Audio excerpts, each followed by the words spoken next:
صحابہ بیٹھے ہیں، حضور حجرہ انور سے نکلے اور صحابہ کے پاس آئے تو کہا تمہیں کس چیز نے بٹھا رکھا ہے؟ ما اجلسکم، کاہے کا جلسہ ہے؟ مقصد جلوس کیا ہے؟ کیوں بیٹھے ہو؟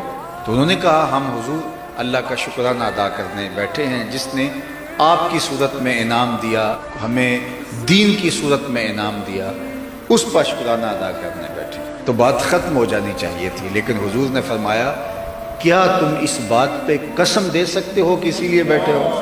عمومی طور پہ اس طرح کی چیزوں پر حلف نہیں لیے جاتے، لیکن حضور نے ان سے پوچھا حلف دے سکتے ہو؟ تو انہوں نے کہا جی حضور ہم حلف دینے کے لیے تیار ہیں۔ جب باقاعدہ حلف دے چکے، حضور ان سے حلف لے چکے، تو ان کی آنکھوں میں حیرت تو تھی۔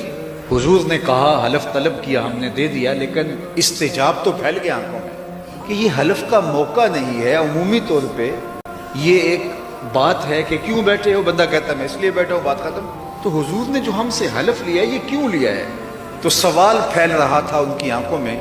تو حضور علیہ السلام نے فرمایا صحابہ میں نے ابھی تم سے جو حلف لیا ہے یہ کسی تہمت کی بنیاد پہ نہیں لیا، تمہارے قول کی صداقت پر مجھے کوئی شک نہیں گزرا تھا کہ میں حلف سے تصدیق چاہیے ہوں، بلکہ ماجرا کچھ اور تھا، اور وہ یہ کہ تم یہاں بیٹھے ذکر کر رہے تھے اور میں حجرے میں تھا، میرے پاس جبریل امین حاضر خدمت ہوئے، انہوں نے کہا محبوب آپ یہاں بیٹھے ہیں، ذرا باہر تو نکل کے دیکھیے، آپ کے صحابہ کے اس عمل پر اللہ فرشتوں میں ناز کر رہا ہے۔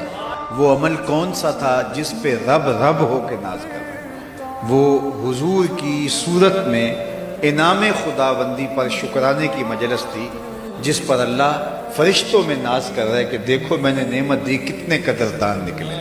اللہ کی رحمتوں سے بعید نہیں کہ آج کی مجلس قبول کر لی جائے اور اللہ فرشتوں سے کہے دیکھو صدیاں بیت گئی اور یہ آج بھی بیٹھ کے اس نعمت کا شکرانہ ادا کر رہے ہیں، اور یہ میری اور آپ کی بخشش کی ضمانت بن جائے۔